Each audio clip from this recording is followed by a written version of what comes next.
So this is actually my second time recording this goddamn video because every leading journalist and reporter out there that is the most trustworthy of sources seems to be untrustworthy as of late when it comes especially to the Nintendo Switch 2. There has been lies and misinformation left and right, and partly Nintendo's fault for not sharing enough actual facts about the Nintendo Switch 2, but it has caused a mess and everyone's believing somebody because they're a reliable source, and in reality it's just not. So this is my second time recording this video because I want to be sure that everything I get is factual from Nintendo itself or the parties that are involved with Nintendo directly. So everything you're going to see in this video is not only my opinion, but everything talked about is everything that is confirmed about Nintendo Switch 2. First off, I'm hyped as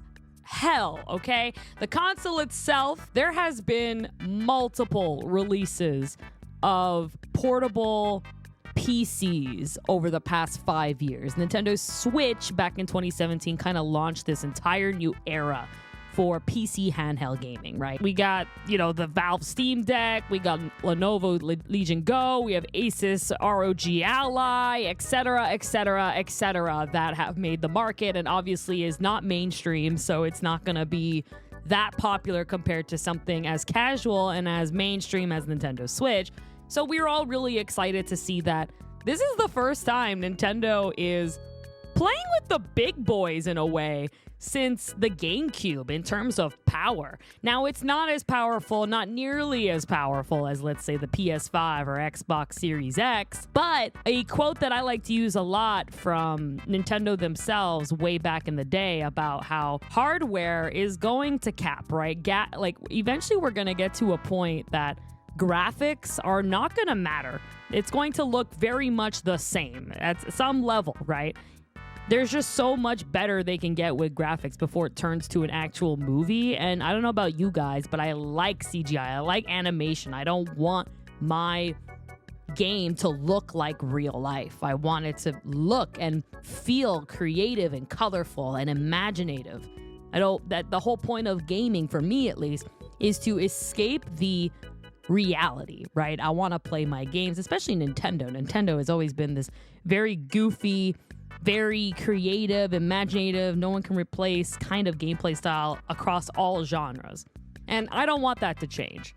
And I think the power that was shown in the Nintendo Switch 2, which we're getting to in a second, is insanely past my expectations. I went in with low expectations. I did not expect to get 4K. I did not expect to get any of that. And what we got blew my mind. I know that there's a lot of controversy right now going across the Switch 2, which we're also going to address today. I made a tweet asking you guys about your biggest concerns and beef with the Switch 2, and I wanted to kind of address them following all the articles and official news that comes out about the Switch 2 so that I can address them accordingly from a business and marketing perspective, but as well as a gamer.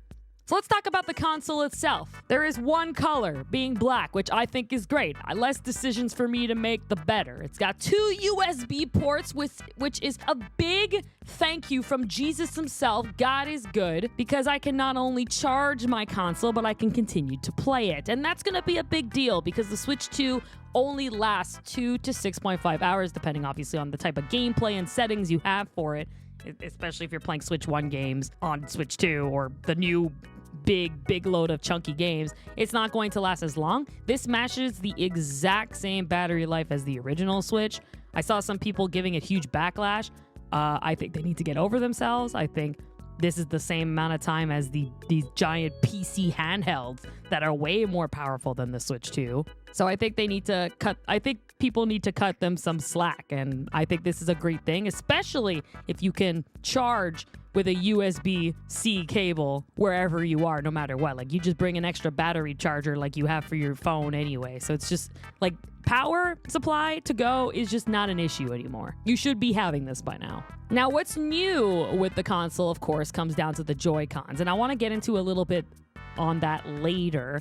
But the C button, the game chat on the right Joy-Con specifically, so you can't access it on the left Joy-Con, which is weird. But the C button has also been added on Pro Controller and the Gamecube controllers. Game chat is basically Discord. I mean, it looks exactly like it, where you can access only with your friends. If you do have a Nintendo Online subscription account, you can go ahead and connect with them, show your webcam, and play games with them, share your feed, which is great. I think this is amazing. A lot of people have been giving another backlash about this, but I'm a streamer. I have a capture card. So obviously I'm not going to be using this. I'm going to be using my Discord and my capture card when I'm on my PC. But sometimes for people who are on the road, when I am traveling, I want to play on the couch. I want to play elsewhere, and I don't have my capture card wherever I go. So it's nice that I can share feed with my friends wherever I am, and they can help me, or we can all play together, see reactions. And even for my friends in general who aren't streamers, right? Like, they can show me their feed without us using ghetto cams, because that's what we do for fun every night anyway when we're on couch play. So I think it's going to be really cool, even if it's not like the best quality that I've been seeing. Nintendo shared, what game chat looks like, and honestly, it looks abysmal besides the main feed, but it could be just rendered and not actual game chat footage, right? This is all stuff that is obviously re-recorded, and maybe they purposely made it bad so that it looks more realistic because it depends on your internet, right? Like, all these features are kind of explained when you consider all the options, and I think Nintendo doesn't want to deliver that kind of message when internet and stuff is going to be about you. But I also think it's going to be about who is streaming. Is everyone streaming in a call? Because let's be honest, if you don't have the best internet and you're all on a disco, oops, I meant to say disco, lol, disco. Anyway, if you're all on a Discord call, then no offense, like, even if you're all sharing your game's perspective, you can't watch all of them simultaneously anyway, unless you have Nitro, or if your PC's even powerful enough to do so, because then it does end up lagging. So people be complaining about this, but like, you're not even watching all these footages anyway. Like, we're all not going to be sharing our perspective if we all see the game and are in the games together, right? I think that's just, I don't know. I think people are just being really, really critical on Nintendo. I think game chat is a fantastic idea. I think it's going to work great, especially if they are making it as seamless as they advertise it to be. We still have not seen it in action, but the day we do, you better believe I'm going to post that on, let's say here or whatever, kind of a short to look over it. But I'm excited for that. I think game chat's really cool. Now let's talk about more. The magnetic Joy-Cons are really powerful. There was this worry when the Switch 2 was originally revealed that it was going to feel cheap or it can come off easily because magnetic tear and wear does happen over time. But these things are locked. I did a lot of research about this, specifically with all the content creators who got to go to New York and try the Switch 2 and really feel out those Joy-Cons. And they feel absolutely incredible. Apparently, they really lock into place. They're more firm than the Switch 1 itself, the unlocking features of it. And you can try to rip them out, but they just do not come off. And they're just way more sturdy. And even generally, the Joy-Con 2 are apparently the most, quote-unquote, by those who have been to the New York event, the most comfortable controllers that they have felt, especially going with the SLR buttons or ZR or whatever it is on top of those Joy-Cons. They're much bigger and firmer. They're more clicky. The analogs feel very smooth, and the Joy-Cons themselves just feel much more comfortable to hold, which is obvious if you have bigger hands, because the Joy-Cons on Switch 1 were very tiny, which may have been perfect for me because I have the smallest hands of all time. But for normal people, this is amazing, right? Like, this is what feels comfortable. And it has even provoked a lot of these content creators to come out and say that they're probably going to skip out on the Pro Controller, which we'll talk about later, because of just how comfortable the Joy-Cons are. And putting them on the grip is just such an efficient way to play them. Now, with the Joy-Cons, you do have the brand new, let's say, Nintendo quote-unquote gimmick, right? Reinventing the mouse the way Apple reinvents the phone and the everything else. But when it comes to gaming, Nintendo has been like this reinventor. So they are working with mouse technology. I predicted this when they kind of showed off the lights and the radar and the sensor they had under the Joy-Cons that was leaked a few months back before the announcement. But we were all right. Yes, it is a mouse. And apparently this mouse is the thing that people are not talking about enough because it is the funnest part. Is that a word? Anyway, it is the most fun part about the Nintendo Switch 2. Apparently, the mouse works better than an actual mouse. It just snaps into place. It controls extremely on point. No input lag. It works so great with all the games. So I'm personally just so excited to play this with FPS games, right? If I'm going to play Fortnite, I can finally play this, even though if I play on PC, I play with mouse. So it'll be really interesting to see, like, how does the buttons on moving with the mouse compared to, okay, if I want to shoot now or aim or jump around, what do I do with the other Joy-Con that kind of correlates with this, right? So it's going to be like interesting to see, like, how can I move around my button mapping to make sure that I can make this kind of comfortable as if it's a keyboard. Can I plug in a keyboard? That hasn't been confirmed.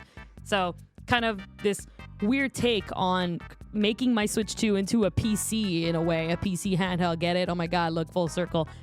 That just kind of reinvents the wheel. So, but apparently it works just so beautifully, and I'm so excited for this specifically. I think it's going to be the first thing I'm going to try when I do get my Switch 2.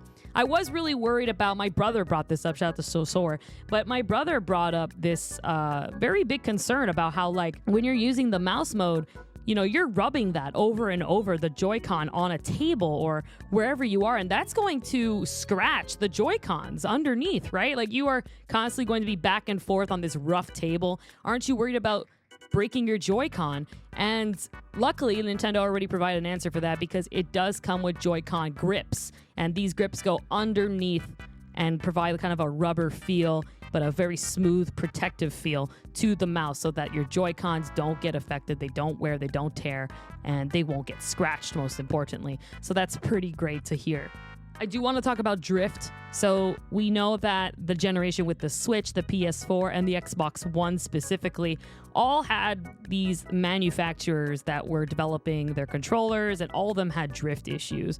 Now, there was a confirmation that Nintendo Switch 2 does not use Hall effect sticks, which people are really worried because that prevents drift on your controllers as well as input lag. But that doesn't necessarily mean you are going to have drift. It's just a way to prevent that. But if Nintendo is confident in the second iteration of the Switch and their technology, and based on what I've been seeing, you know, they have an entire new base of technology anyway that's not going to make that possible. Now, is that confirmed? No, that's my obvious projection on this, because I just think it's not going to come back. I think the days of drifting is dead. Nintendo refuses to acknowledge that it even was a thing because I think it was just so serious. So we'll just have to keep in mind, I think this is something that's only going to come out when that one person is going to have the very first Joy-Con that drifts. So we're going to have to just check on it, right? Within the next few months when people really start to play their Switch more and more, is this going to be happening?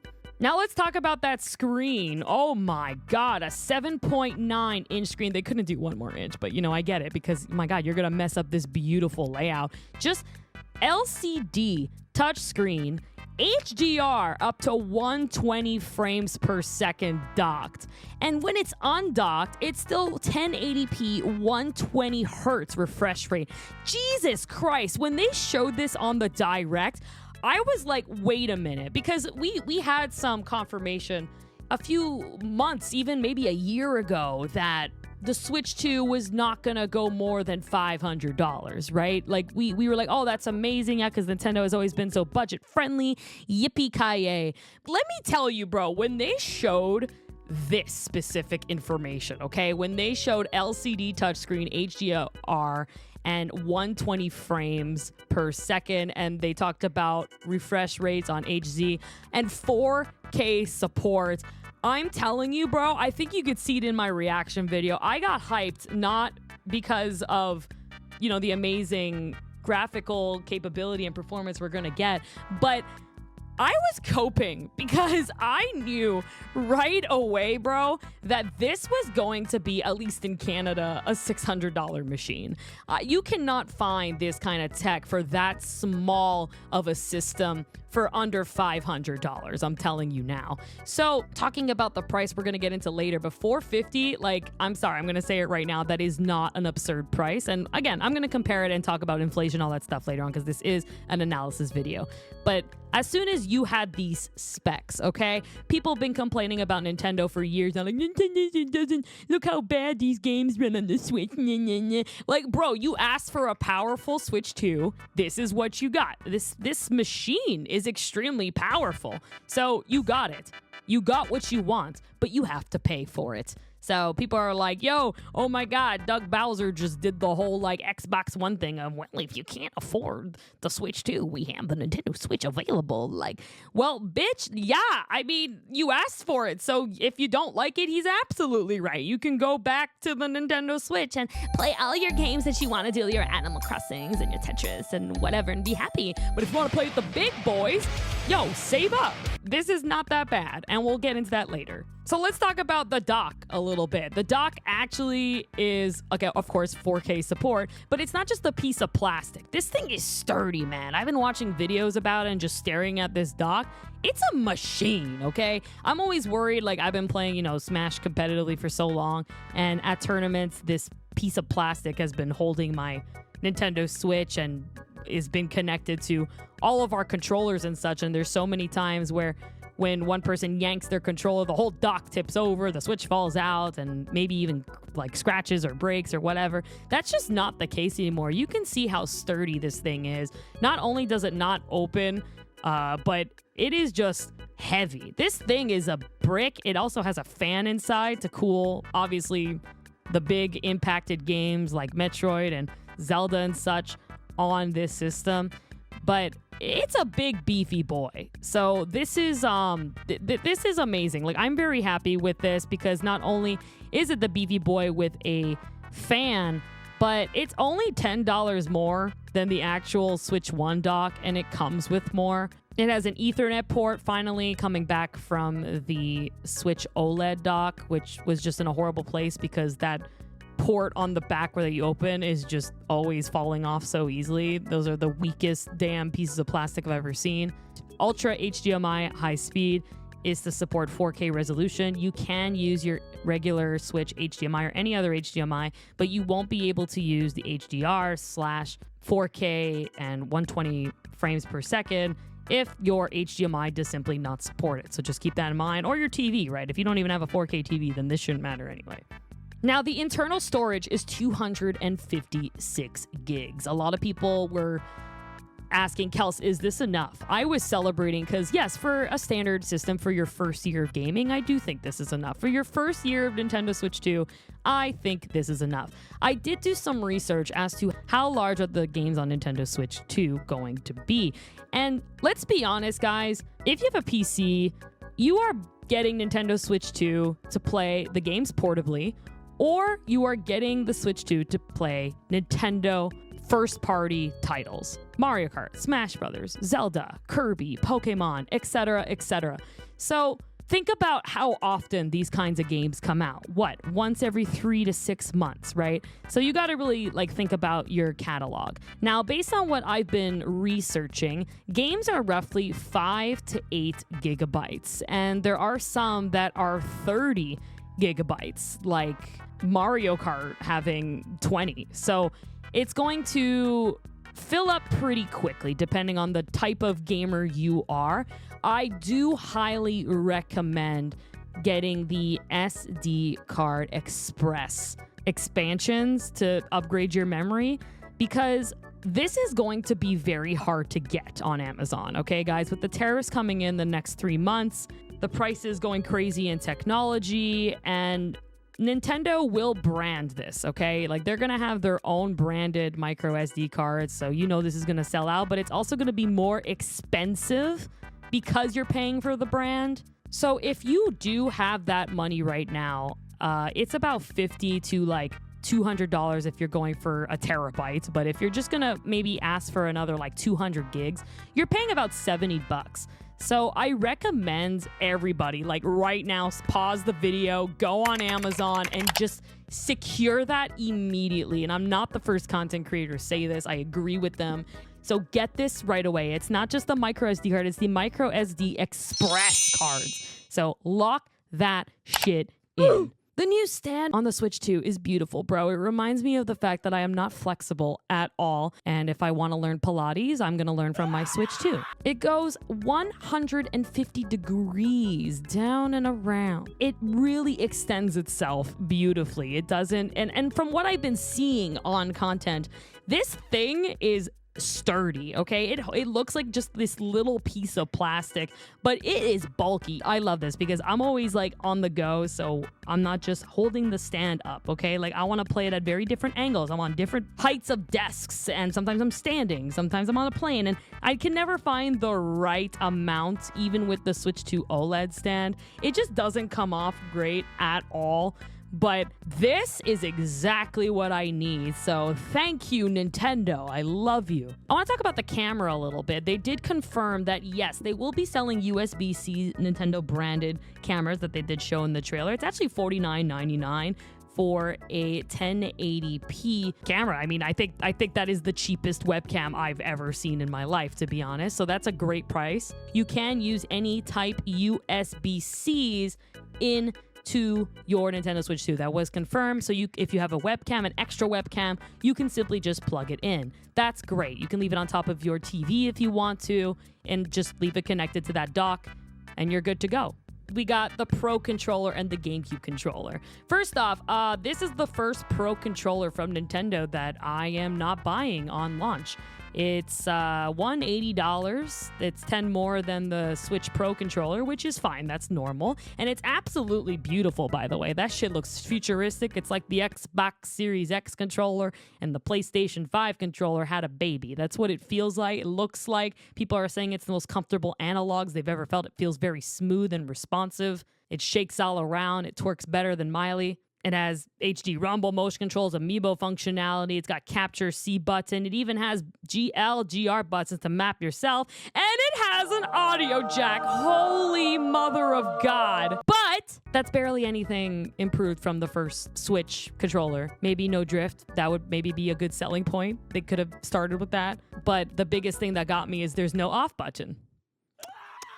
As somebody who competes in the Super Smash Brothers scene, I always wished back when I played Pro Controller that there'd be an off button so we could stop hearing TOs yell from across the room, "Turn off your Pro Controllers." There's so many times where players will mistakenly touch a button and it connects to a switch and it ruins the whole tournament experience. Or even just leaving the Pro Controller in your bag, like you are constantly pressing buttons and the next thing you know, your battery is draining. It's so impractical, and I've just always wanted an off switch. It would have been literally like this is not exaggerating. I would have bought it day one if it had an off switch, but it simply just doesn't. People are leaning towards the grip anyway because of how comfortable it is, and it comes with the Switch too.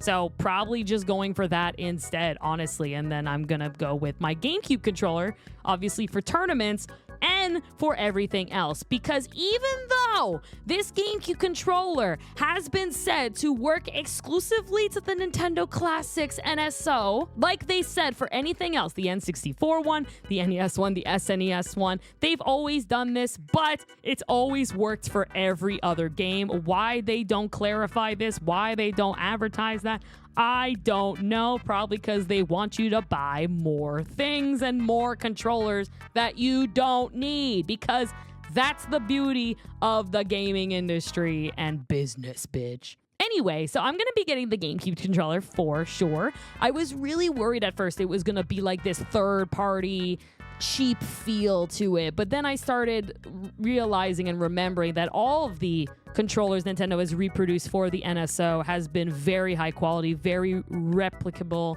controllers as their original counterpart, but improved. And it's the same thing for the GameCube. I've seen a ton of content creators that have posted what it feels like, what it controls like. It has been confirmed that it feels exactly like a GameCube controller, but without the wire. It is wireless. You can plug it in with the USB-C. So for those who are worried about input lag, you have that. So amen. because I think this is going to be basically the new way to play eventually Smash coming out. I'm wondering if you can plug in the adapter to play the GameCube controller on your Switch 2 so people can keep playing their Smash Ultimate on Switch 2, if that makes sense. I don't know. That part's not confirmed, but so far, so good, right? Like, if you can get this controller, they are making it a timed sale. This is limited time only for those who pre-order. By the way, you can't pre-order the Nintendo Switch 2 because of tariffs, but now the tariffs have been delayed for 3 months, so maybe we're gonna now get a pre-order late date. I don't know anything. No one knows anything. Only Nintendo. They don't even know anything, probably, honestly. No price has been confirmed for the GameCube controller, but you know I'm buying it. It's literally just the GameCube controller, comes with the C button. ZL is the smallest 3DS throwback I've ever seen in my... What the fuck is that? Anyway, screenshots, home menu, which is great because every Smash player knows the pain of not being able to go to the home menu with their GameCube controller at tournaments, so amen. As to input lag, there has not been any confirmation about it feeling laggy on response or anything like that. So far, everything seems to be working beautifully. So now I'm gonna get into the game prices, okay? Here we go. So, again, I think the console price is literally fine. The only reason why it comes off as a big, like, holy shit, because you can still get the Switch for so cheap. But people are not considering the technology in this thing, plus the inflation rates. Like, here's a graph. I love this graph. It's not mine. That shows every Nintendo console priced with inflation, how it measures to is it over inflation, is it under, is it with the norm? And, you know, Switch 2 is not that expensive. Like, the SNES was more expensive, guys. Come on. It's just a high number, and unfortunately that's just because of life and the way life works right now. The economy sucks, not just in the US, but I'm Canadian, so you can imagine that around the world, right? Like, you guys know the Japanese yen is extremely really shitty right now, so everybody's going to Japan. So console price is fine. There's nothing wrong with the price, okay? And it's the same that goes for the games. People were complaining about Mario Kart World being $80. Yes, that's an issue. We're going to talk about that. But the standard $60 to $70 price games, like, that's the standard, bro. Like, if you are just a Nintendo kid, you don't know that Sony and even Xbox have been doing this for a long time, and especially if you're paying for their online membership, it's way more expensive than the goddamn Nintendo online membership. I pay $10 a year because I'm on a family plan, and they haven't increased that. That's incredible. So y'all, shut up. For real. There's upgraded versions when you move or download games that are from your Switch 1 or even physically onto your Nintendo Switch 2. They're completely free on upgrade unless there's expanded content that comes with the Switch 2 version. So, example, the Zelda Breath of the Wild and Tears of the Kingdom are included with your expansion pass, which is amazing. So you get those for free, which comes with, like, the Nintendo Switch app. Then it gives you features on how you can use in the game, like the map. I'm so excited for that because my sense of direction sucks. But then Kirby and the Forgotten Land gets the brand new mission mode, Cross the World, All-Star Cross Girl Wet. Anyway, that's going to be $10 to $20 on range of price, and it's the same thing with Mario Party Jamboree. You're paying, I think, $10. So it's not a big deal, honestly. Like, I think you're paying for an upgrade, which is essentially you're paying for DLC. I don't like the way they advertise that. They were like, yeah, you're paying for the upgrade, but nobody cares about that. But if you tell them I'm paying for the DLC, then people are going to not complain because it's like, oh yeah, I'm getting an entire thing. But most of the games, like Pokemon Scarlet and Violet, are getting a free upgrade. That's cool. What isn't cool is the price of a Mario Kart World. $80, the first game ever to be this much on a standard release. Now, why do I think this is a thing? At first, I really questioned, like, damn, is this a problem? But it really is a problem. Like, why? So I've been watching nothing but Mario Kart content for the past week, and that's why another reason this video has taken so long, because I really was analyzing as to why the hell is this game $80? What are you selling to me? Okay, yes, you're getting 50 characters, and I get to play as a snowman. Okay, great, that's $5. I'll pay for that. Because you know I'm going to be the best damn snowman driver in the world. Slip on banana, hell no. Slip on ice, bitch. But one, you're paying for the Switch 2 performance into Mario Kart World. So not only are you getting this seamless, no-loading Grand Prix, you're getting the open world, these graphics, the animation, the experience, and the brand of Mario Kart is so powerful. People do not understand that this AAA title is the most popular first AAA title in this generation, okay? Mario Kart 8 Deluxe. I had to Google that really quick. 67 million copies of Mario Kart 8 Deluxe, okay? They earned that quality, okay? They had this game go on for God knows how many years. This has sold incredibly well, but I also think they're encouraging people to buy the bundle because you save $30. Then the physical, unfortunately, physical media we know very much is dying off. 24 racers, next level quality without any drawback or frame drops is insane. And I think Nintendo has earned that right to milk the brand. It's the only game that you were paying $80 for. But I have a theory, guys. I have this theory that this game, when you bought it, now do you guys remember Mario Kart 8 Deluxe? You paid for not only the game, but then you also had the expansion pass. So where if you did buy for that, which is another $20 per year, you got all the DLCs in a certain amount of time. I truly believe that this Mario Kart world is going to be the Mario Kart to not maybe end them all, but is going to be the hub. Think about Fortnite, right? This hub world for this game that constantly gets updates, etc. But I think you're getting that kind of level of activity for Mario Kart World. The amount of races there is, maybe more coming, the new DLC tracks, because come on, if we look at it, the regular tracks, we saw so many returning tracks, not many new tracks. And that's not like Nintendo, right? We're going to get a bunch of new tracks that is going to be added to this game and a lot of old tracks as well. I think this game has endless amount of content that is coming, and I would not be surprised that when you are paying $80 for this game, you are paying for that DLC. Now, I could be totally wrong. This is me just assuming and hoping, because if that's not the case, yes, I will raid Nintendo, I will break into their window, and I will get back my $30. Yes, that's what I believe. I truly believe you are paying for the entire game and its activity, its engagement, its world, its brand, and of course, the DLC. I hope I'm right. Let's hope this ages well. Physical games versus actual physical games. Now, Nintendo announced there's going to be physical cartridges, but there's also going to be licensed game cards. I don't know what they're called. I'll put it here. But essentially, this is nothing. It's just an empty game card that unlocks a license for the game. Weird, right? On paper. But this is actually really smart. One, games physically, like I said, are dying out, and sometimes it's too expensive to produce brand new copies over and over and over again, especially when it's older games like, I don't know, Mario and Sonic 2020 Olympics, right? They don't want to keep printing this over and over when nobody's playing this game anymore.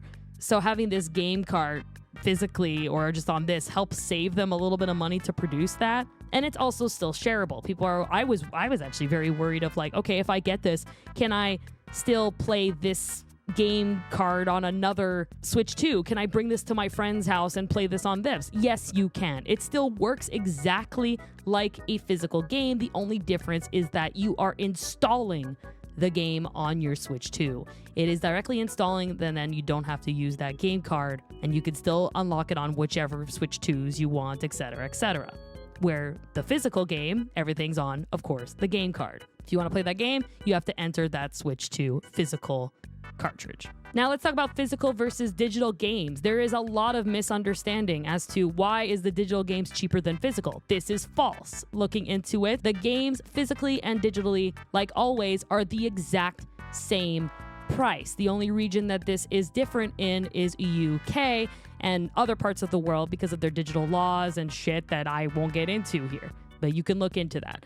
So when you buy The Legend of Zelda, Split Fiction on Nintendo Switch 2 digitally, it will be the same price physically. I personally believe the Switch 2 physical games will be worth a lot in the future because they're going to start printing more and more of these licensed download games. So if you do have physical versions, hold on to them because as they stop printing, they're going to be worth a lot. So if you are a physical collector like myself, save it so it can be very, very big in the future. Finally, the games. Here is every game that's going to be available on Nintendo Switch 2 on the day of its release.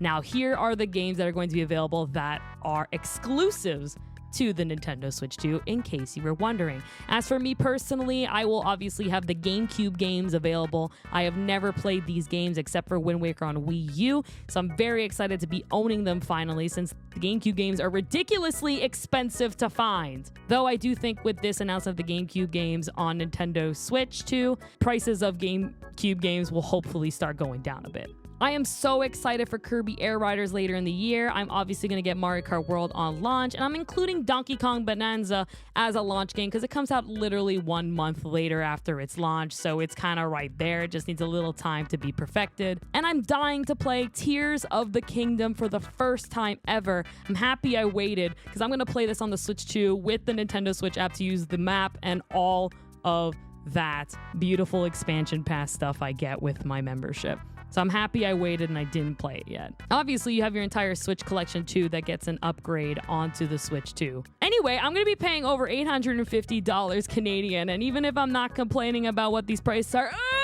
you can donate here if you'd like to help out, okay? Thanks for watching.